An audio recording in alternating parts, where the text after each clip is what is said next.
Ladies and gentlemen, it's my honor to come here to share my research. I'm Jinshui Zhang from Beijing Normal University, Beijing, China.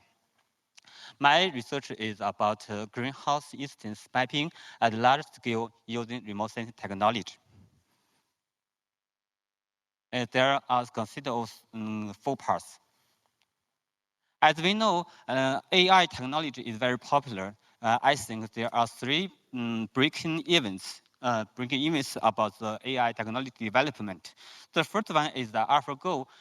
It's a very powerful game on Go, which have won the humans in 2016. And the second one is the ChatGPT. As we know, ChatGPT is very popular in these years. We can talk with the computer, and the computer can give a recent and very useful information quickly. And the third one is the segmentation, everything as we know. When we look at something around the Earth, and this object is very complex, and so we segment the image into the every part what you want. This is the powerful and the AI has gave us. So information is the foundation of the scientific decision making. And so we need to use the AI convert the data into the information. And this is AI has the basic to run. The first one is a large amount of data, and the second one is computing power, and the third one is the algorithm and the models. So from this base, and we can convert the data into the information automatically. And in my presentation, I will focus on introduce the AI in the remote sensing field. Remote sensing field AI has been used in the remote sensing field widely. The first one is object detection. Look at the pictures. Look at the pictures, and from these pictures we can locate the shapes, the buildings, the aircrafts easily. And the second one is the image segmentation. It's very useful and very useful. Here we can count how large areas have planted in such areas, and so we can use this as a crowd mapping. And and third one is the instant segmentation. This is the purpose of my research box. Look at here. Sorry. Look at here.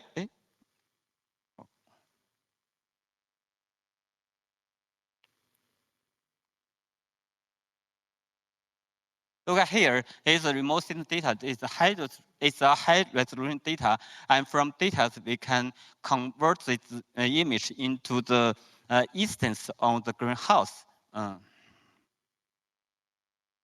Okay, let's continue. The second part is the digital greenhouse in China.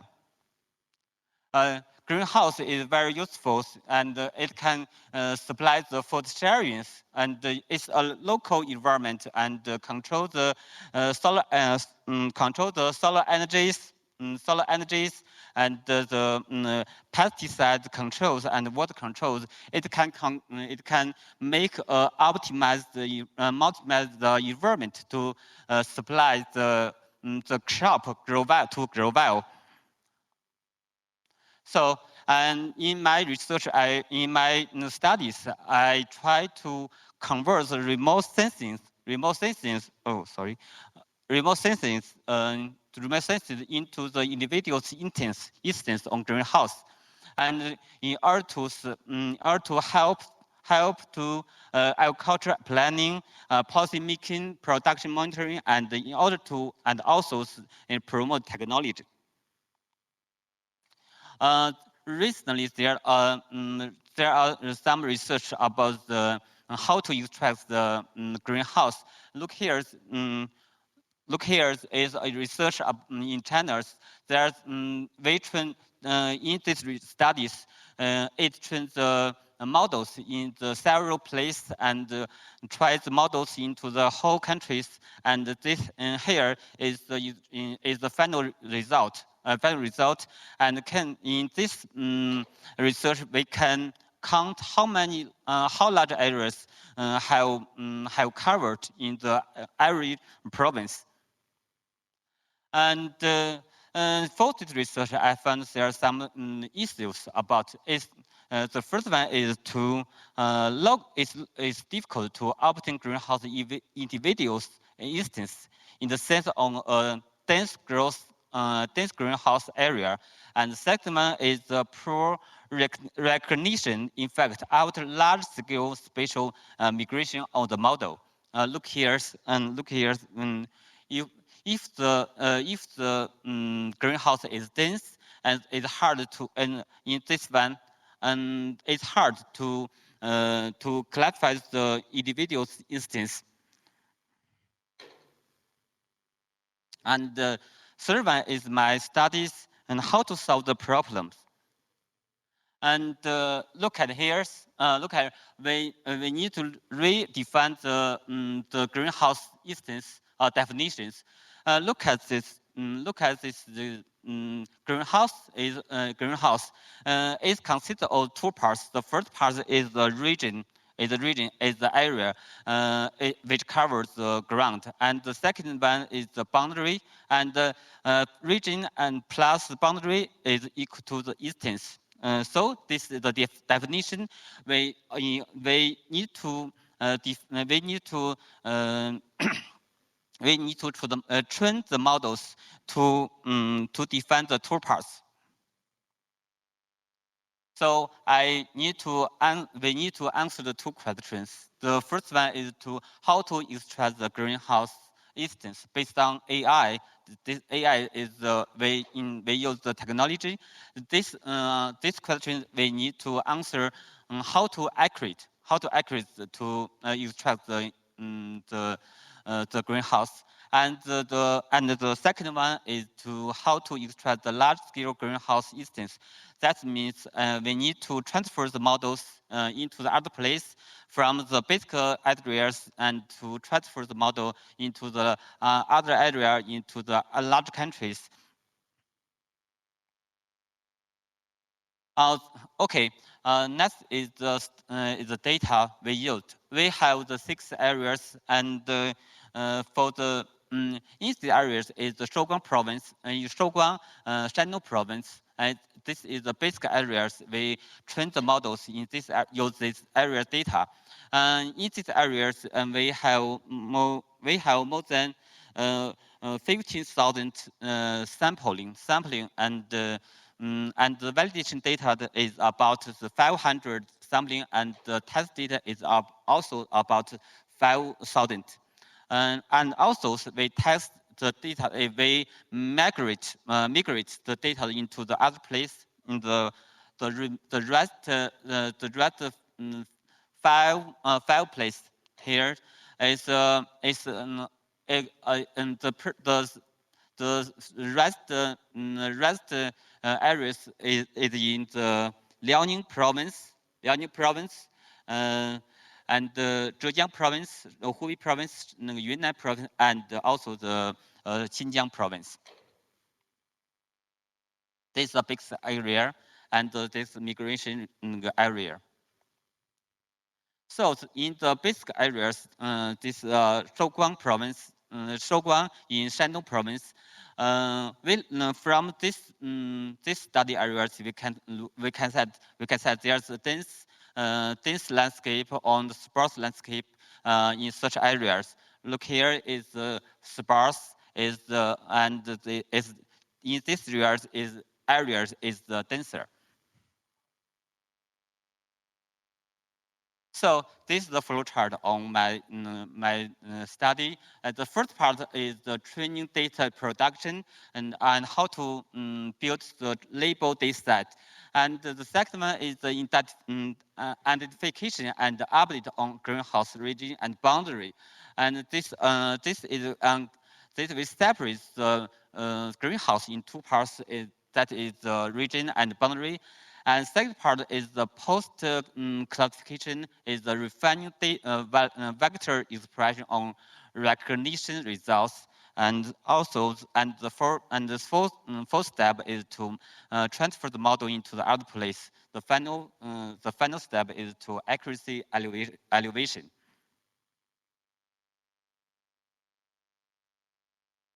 Compared to the traditional methods is just compare the greenhouse and the background as two parts. And in my studies, I convert the greenhouse into three parts. The first part is to the background, and background that is not greenhouse. And the second part is the boundary regions. And in this part, we can define the regions which covers ground, and and third part is the label boundaries that is enclose the greenhouse. And then we train the models, train this, this is a supervised classification. And here is the very important step is to how to define the focal loss. Here is the focal loss, how we can define, and finally we convert the image into three parts: background, region, and the boundary. And then and finally the greenhouse greenhouse case was extracted.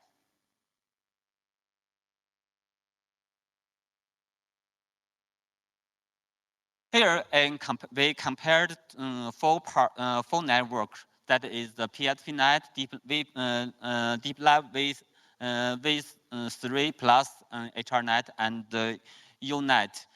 Here, the advantage and the shortcoming about the networks. Here's here is the experimental parameters, and which includes the learning rate, batch size in epoch, and this is a very simple, very to similar the four parts, the full network, and here, if we have trained the models and convert the image into the very useful information about the greenhouse, this is a raster format, and we need to further post classifications that including domain analysis, expansion, and try to rectangles the rectangleize the case into the final results. Oh, this is the post classification process. Is the boundary removing and the domain expansion and minimums. That's rectangles. And from these three steps, and we can get the greenhouse instance accurately. Oh, this is the precision evaluations matrix that include precision, recall, and F1 and IOU. Oh, this is in the four networks we have found that the UNet is the best and have the highest accuracy. And after training more than 6 epochs, the loss on UNet also is the lowest among the full network. Here is from the network we compare the UNet and the other three networks. And from the UNet we can extract on mapping the greenhouse instance accurately. and this compares between the PSPNet and the UNet, this UNet and deep V3, and UNet with HRNet. And we can find the UNet can get the satisfied result. And then, in the next step is we compare the our studies and with the conventional or traditional method. And from this method, we look at the final result. And in this part, there's a lot of greenhouse cases in this area, but the traditional method converts one group. In our method, we can set it separate by our method. We can get a conclusion that our method is good, is better than the traditional method. And also, we transferred our basic models into the other place. And in this area, and also we test the three three settings. The first setting is to we direct our basic models into the other place, and also other place. And the second one is the we test the scale adjustment. As we know, even greenhouse, which covers on the Earth, on the land surface, but the landscape is various, such as, for example, in the Shandong province, the greenhouse is very large and very large. But however, in the Yunnan province, the greenhouse maybe small, But if we train the models in the Shandong province, when we transfer the models into the Yunnan province, maybe it's not good. So we also test the scale adjustment. And the third is the scale statement, and also use the small samples to fine-tune our models. And from this, the final step, we introduce the local samples. Is 14.6.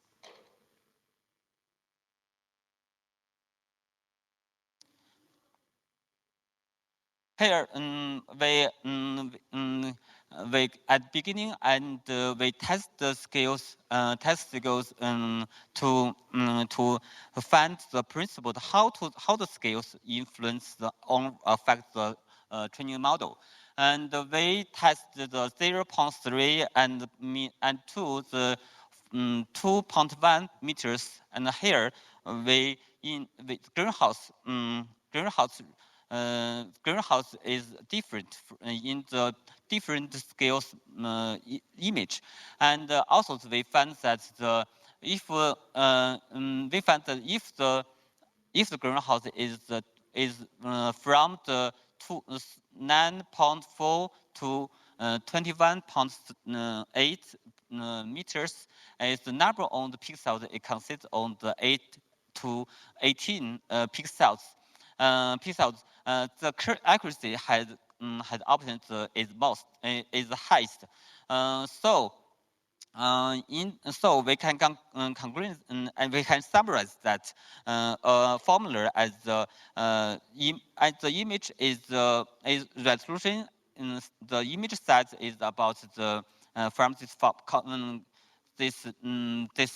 formula. And if we transfer the models into the other place, we can calculate how large size in this area. And we also impose the greenhouse size into the formula, and then we can get how image spatial resolution to be used. And here we transfer the models we transform into the other place, and there's three modes. three modes. The first mode is the direct migration based on Shouguang models. Look here is if we transfer the models into the other place, and we find the recognition effect is this is a result. This is a result, and this is a vectorized, and the instance on the greenhouse is extract. However, if in the Yunnan province, in the Liaoning province, the greenhouse cases is good. However, in the Yunnan province, the effect is not good. And this is depend on the scale. We guess this depend on the scales because the greenhouse in Yunnan is totally different from the Shouguang area.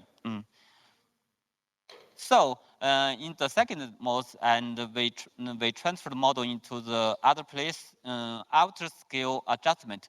Look here, look here in the Yunnan province, and from the previous slide, we can find that the Yunnan province, in the result of Yunnan province is not good. And in this slide, we can tell after the scale justifications, and the result is better. And it's depend. So we can get a conclusion that the scale influence the result. And furthermore, and we transfer the third models, the new models migration out the skill justification with and some new new training labels are input into the model to fine tune the model. And from this model, we can that in the five areas, and the final result is the most all satisfied. So this is the this process is very useful to get the greenhouse instance. Oh, okay. Here we summarize that we can paradigm and of land cover mappings. Here we can develop a new scheme, use the basic model, and the plus regional samples to fine tune the model to get the more accurate individual instance of greenhouse, which can lead to the large scale region to map the to get the better result. And also another we need to be concerned about the skill selection and the model fine tune are prerequisite for improve the accuracy of model transfer recognition. Limitation, we also find some shortcomings about our studies. The first limitation is our models is also simple. Obviously, in the future we will introduce the attention models into the network. And second one is we still need a few new numbers on migration area and samples.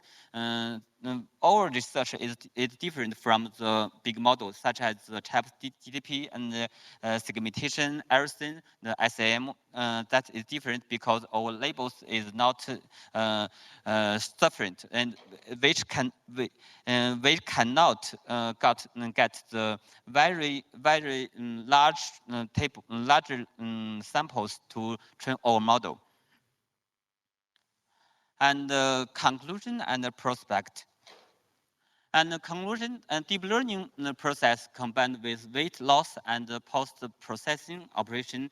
From this process, we can get the greenhouse instance easily. And also we have developed a scheme to own a framework that is the base model and fine tune. Also, we also find the principles, and if we adjust the scales in different areas, and which also improve the land cover extraction accuracy. And the prospect, I think the sample label automatications that is recently Meta have issued the research about research about segmentation. So here we can segmentation samples. We can automatically label the data, and then it's easy to get more data to train the model. And also we have the more models we can high generalizations model gets the very useful and highly generalized models. And in also greenhouse information is very useful, which can refine the management. Oh, this is my contact, and in my team, we have developed some the technology framework use the AI technology, and from the original image, we can detect the cloud, and then we can detect the cultivate field parcel identification, and further we can map the large scale crop recognition. Yes, and for the greenhouse, we also in my teams we hope to map the Chinese products of individual species on greenhouse, and also we hope our my research can transfer to the other place and to the whole world. Thank you. That's all.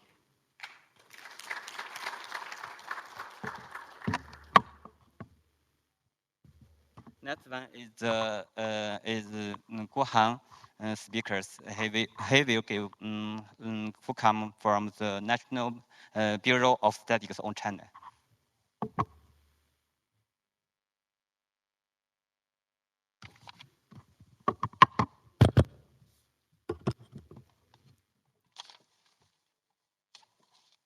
Ladies and gentlemen, good morning. Welcome to China. It's my pleasure to participate in the United Nations World Data Forum.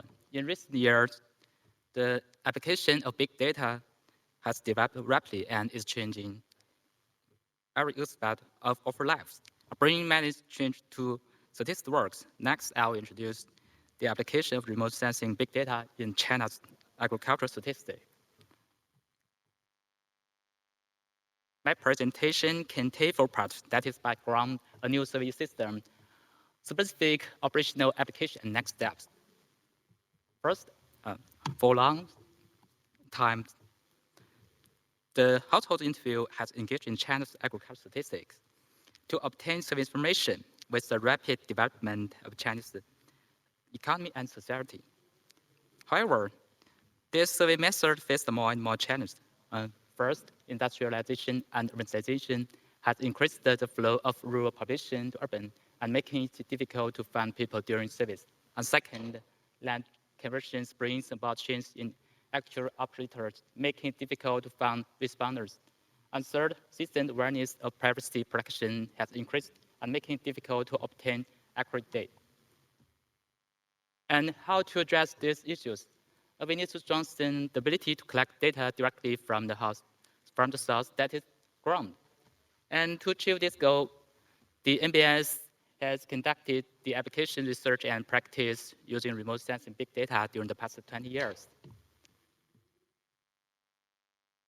And first, we conducted research on the application of remote sensing statistics in 2003 in partnership with Beijing University and other institutions. We carried out the project's technical, specific, and application for remote sensing monitoring of crops acreage. In 2006, we undertook the key projects research and application of key technologies for national statistic remote sensing operation works. And in 2010, we conducted a research project on national demonstrations operational application of statistical remote sensing based on high-resolution remote sensing. And next, we developed advanced ground survey equipment. In 2012, the survey technology developed rely on the projects of comprehensive service platform for quick service of agricultural statistics based on autonomous satellites. And we got equipments such as portable data acquisition device, drone and survey vehicles. And next, we realized large-scale applications in third national agriculture census of 2016. Remote sensing big data and survey equipment was used to measure crop acreage across China, improve the quality of sensors, and since 2018, agricultural statistical remote sensing works was incorporated into the statistical reporting system. And next, it established a new system on the basis of the application practice of the third national agricultural sensors. The NBS has gradually established a space air-ground agricultural statistical survey system of integrating satellite, drone, PD, which accelerates the transition of agricultural survey from household survey to ground survey. And, and that is the new survey system pictures. And the first part, remote sensing satellites from a space the survey capabilities. And we achieved a comprehensive and rapid survey of major crops in key areas utilizing the advantage of short revisit circle and the wide coverage of remote sensing satellite. And a satellite image support system has been formed, mainly with domestic Golfin series satellite and supplemented by other satellites. And during the third national agriculture census, more than 100,000 satellite remote sensing images were used. And in the regular survey year, nearly 10,000 satellite images were also used. Next, the drone complete the in-air survey capabilities. The drones are maneuverable and flexible and fast. And in hard to reach place, surveyors use them to carry out remote automatic photography and add the supplementations to satellite remote sensing images. And drones can rapidly acquire the centimeter resolution image of plot areas. And currently, over 1,000 drones have been deployed and over 1,400 lesson drivers and trained. And next, the PD certified ground survey capabilities. Now, more than 10,000 PDs equipped with advanced survey procedures have been deployed across the country, which is capable to conduct on-site service on nearly 2.9 billion fixed plots in each survey season. And that is the work pictures. And through the combinations of satellite drone and KPD and with the support of professional personnel, the needs of ground survey in various survey scenarios have been met, and the agriculture survey have been entered a new stage of ground survey from household survey. And next, I will introduce the specific operational application. First, we define the scope of cropland. The detailed land data is the foundation for the direct land survey. And in the third national agriculture census, the crop planting plot database across the country was built using the latest high-resolution remote sensing images. And that is the picture. A certain proportion of the database is updated every year. And in 2021, the results of China's third national land survey were used to improve the cropland.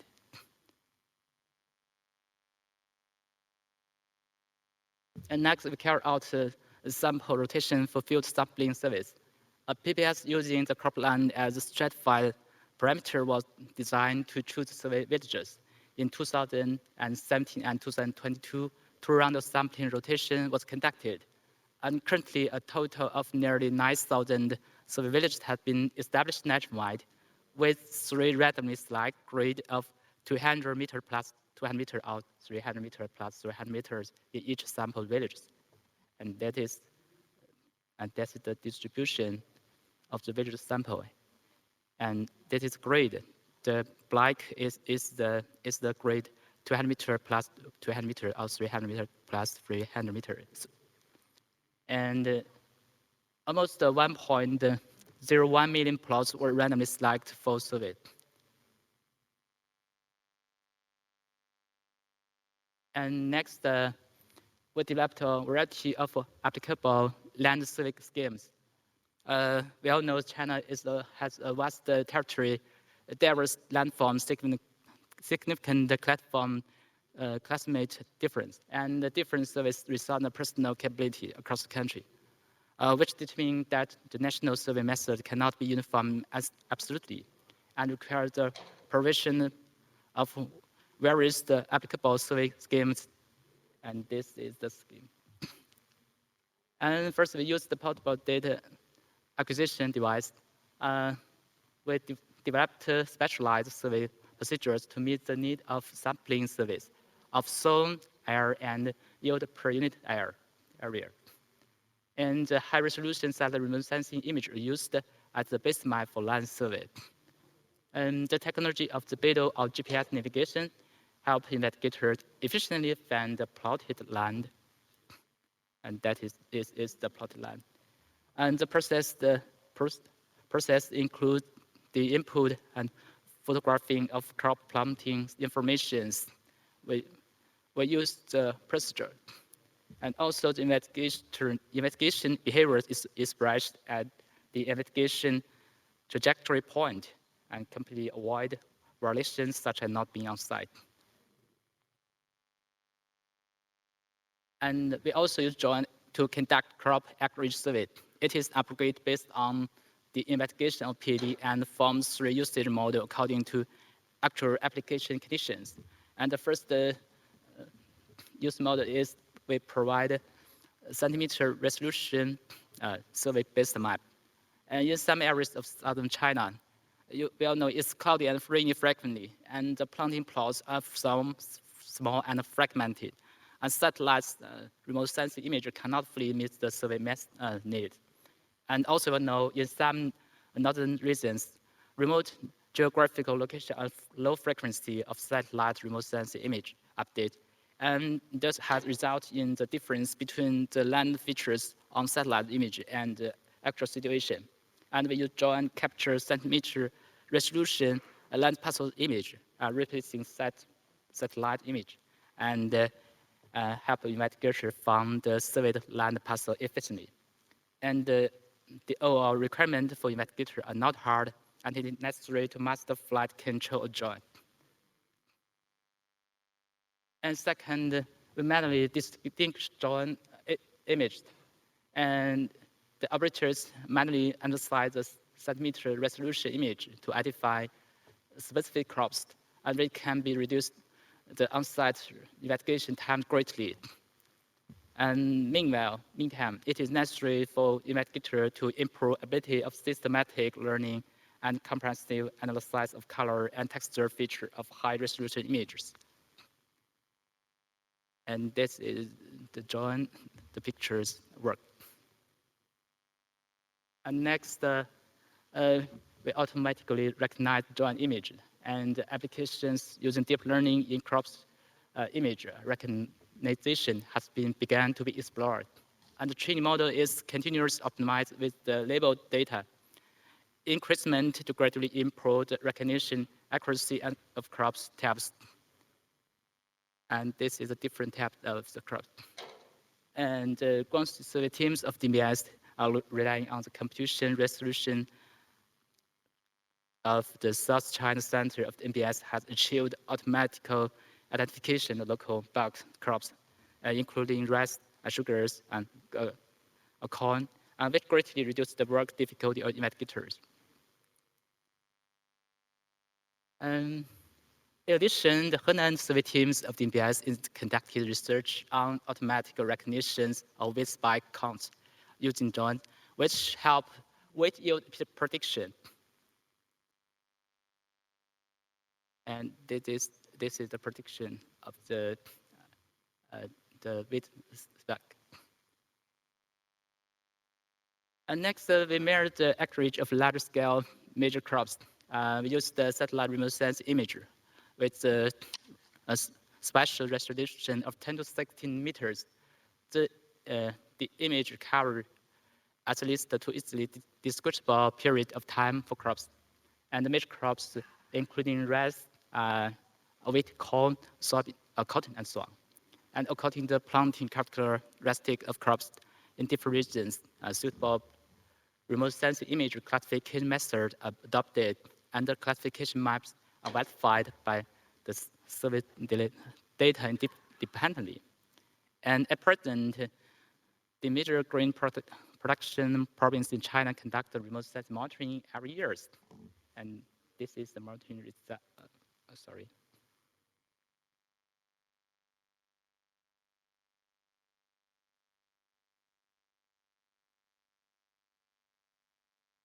Okay. This is the monitoring result. And the focus of the work is mainly to collect high-quality satellite remote sensing image as well as grab the phenological information, and that is important. And next, we carry out high-frequency monitoring of May crops growth. We monitor the growth of the May crops 2 to 3 times per month and during the key growth periods, utilizing high-frequency revisiting capabilities of the satellite remote sensing images and real-time ground service, and we reflect the overall growth situation and timely help crop growth judgment and estimation.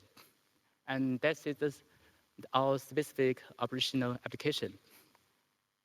And next, we will do we will mainly do two work. First, promote the application of satellite remote sensing technology in economic crop service, facility agricultural statistics, livestock and poultry statistical monitoring and other aspects. And second, we will strengthen the construction of basic remote sensing precision capabilities and the professional talent trainings.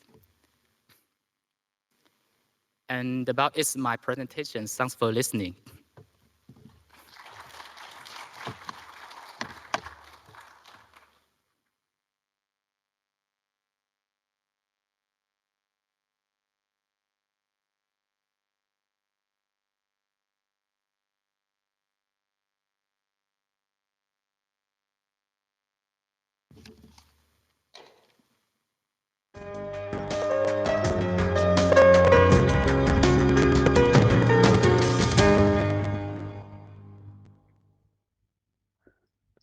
Thank you for joining us for the short presentation where we hope to convince you that if we wish to strengthen collective oversight and control of our data and increase justice and equity in the digital era, we must enact a solidarity-based approach to data governance.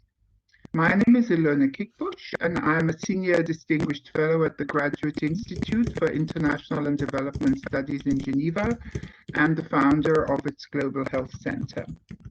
The Lancet and Financial Times Commission on Governing Health Futures 2030, Growing Up in a Digital World, which I co-chaired, explored the opportunities and the risks presented by digital technologies and data in relation to the mission of public health and universal health coverage.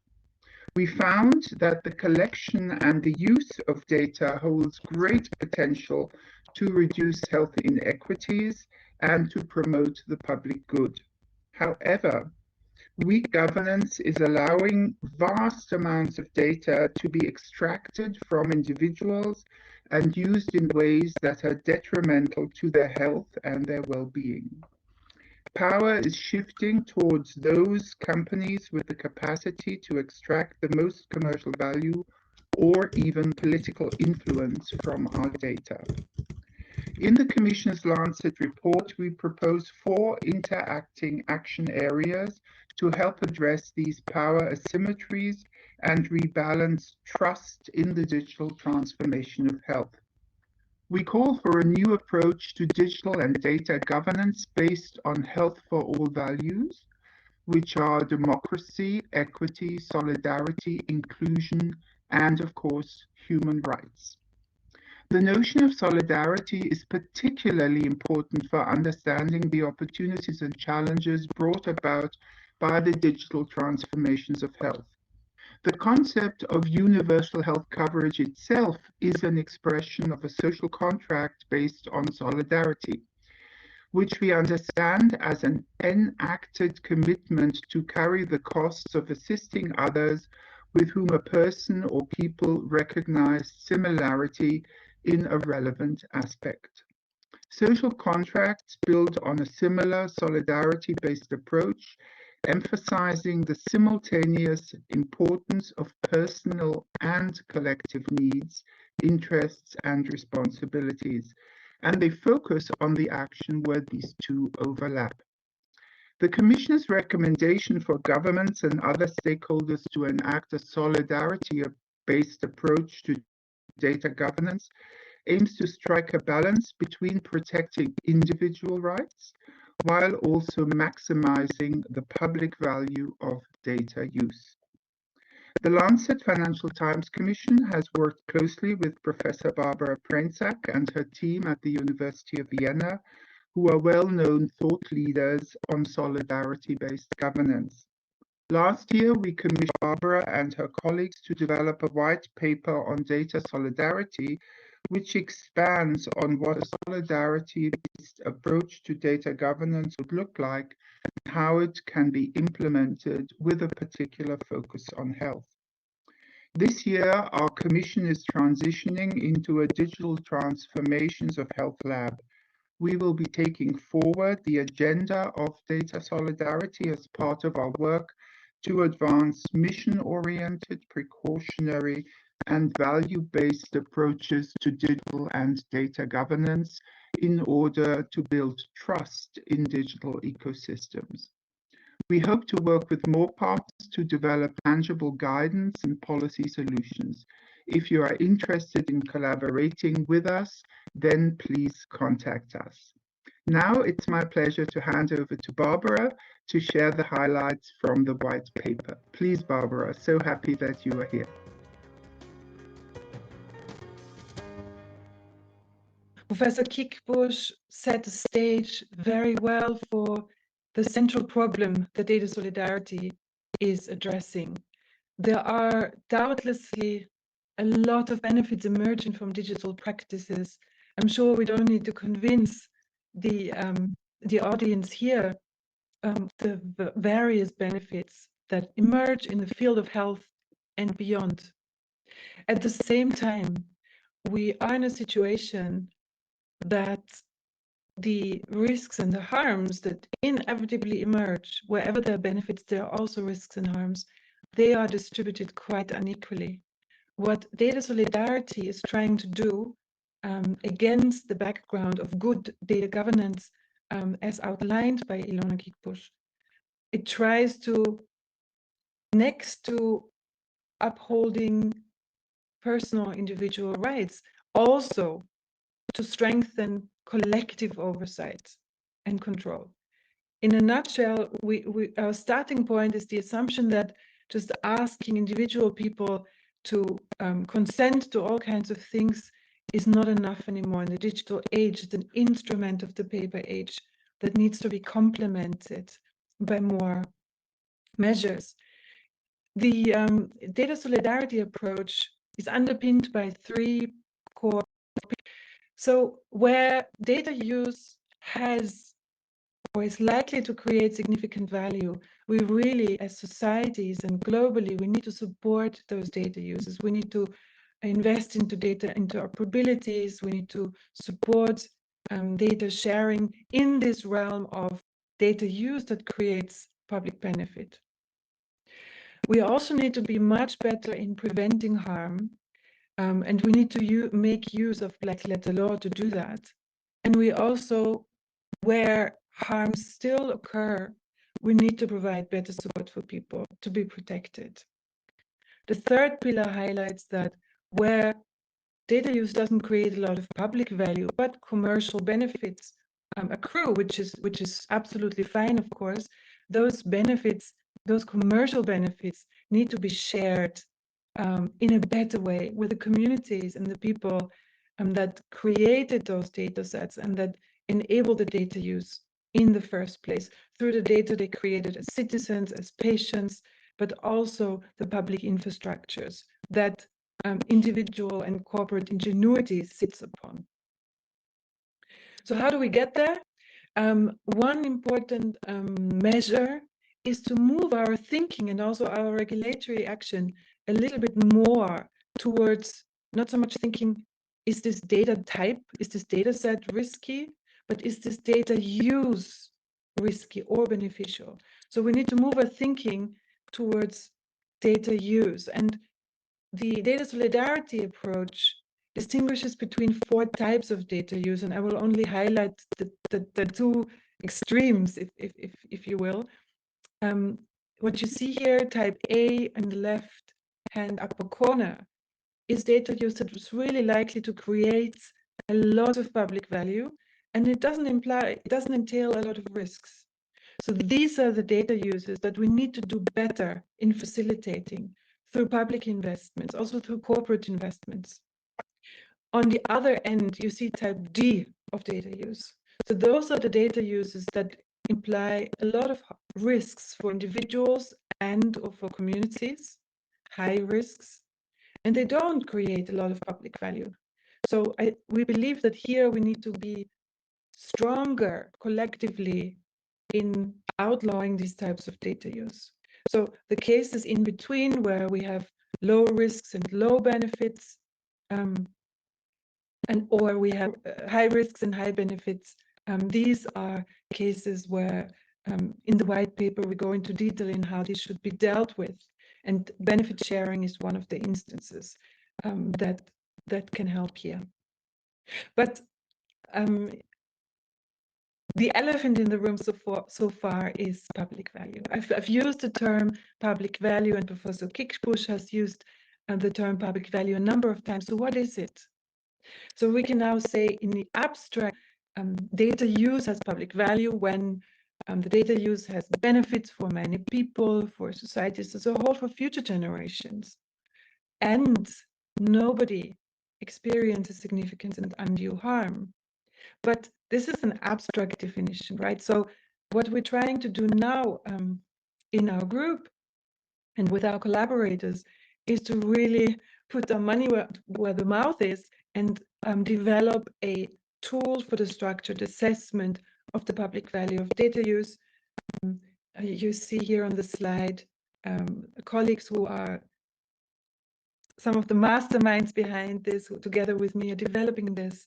And if anyone is interested in seeing a prototype of the public value assessment tool, which we call Pluto, please do get in touch with me.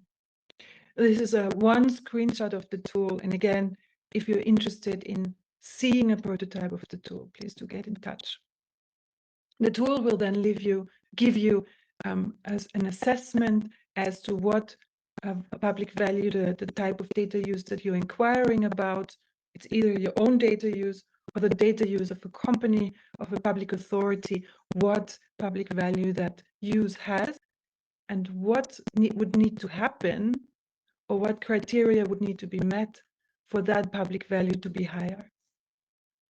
In the remaining 4 minutes, I will give you a brief overview of the other aspects in the 3 pillars that data solidarity entails. So facilitating data use that creates significant public value.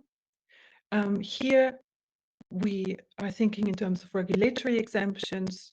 So if it is very plausible that the data use creates significant public value, we need to collectively facilitate that. Regulatory exemptions can be helpful here, but also hands-on support, for example, as FinData or the information regulator in South Africa is providing. So part of what they do, and you will see many more details in the white paper that you can download from the site here. It's the QR code is in our background. You can also find it online. But just to highlight one thing, some of what those agencies do is to support entities that would use that would carry out very beneficial data use, and they can't do it because they can't afford to get the permits, they don't have the time, they don't have the resources. And those entities are being helped to use data for public value purposes, so that not only large organizations or rich corporations can use data to create public value. And of course, all those existing institutions have their own problems. We're not endorsing them blindly, but we do believe that these are important templates to help us think what we can do in practical terms to facilitate data use that creates a lot of public value. The second pillar is harm prevention and mitigation. Harm prevention needs to be more effective. Sometimes practices that create harm to people are not even illegal. Think of certain types of foreign interference. This is something that governments struggle with, but also in the health field. There can be harmful uses of data that are not currently illegal, so they need to be made illegal. Think of micro-targeting, ad tracking, that can lead to discrimination and redlining. And where practices are already illegal, we need to just be much, much more effective with fight and enforcement. When, as I said earlier, in those instances where harms still occur, we need to have better remedies for people who are affected by these harms. Again, if no law is broken and if you're unable to pinpoint the practice that caused the harm, very often there are no legal remedies. So if anyone is interested in that, this has been published a while ago. And the last point, before I hand over to Professor Kickbusch to close, and the last point is that in the area where data use doesn't create harms, but it doesn't create a lot of public value either, where it creates solely or primarily commercial value, here we need to do better in making sure that some of those benefits are shared with communities. We have global inequities in this regard, and we also have intra-societal inequities here. So we need to do better. There are approaches that entail data taxes, both data taxes and data transaction taxes. Again, they are discussed in our white paper, but we also currently explore the use of benefit sharing agreements. With this, I would like to thank you very much for listening to us, and we look forward to staying and being in touch with you and to your comments.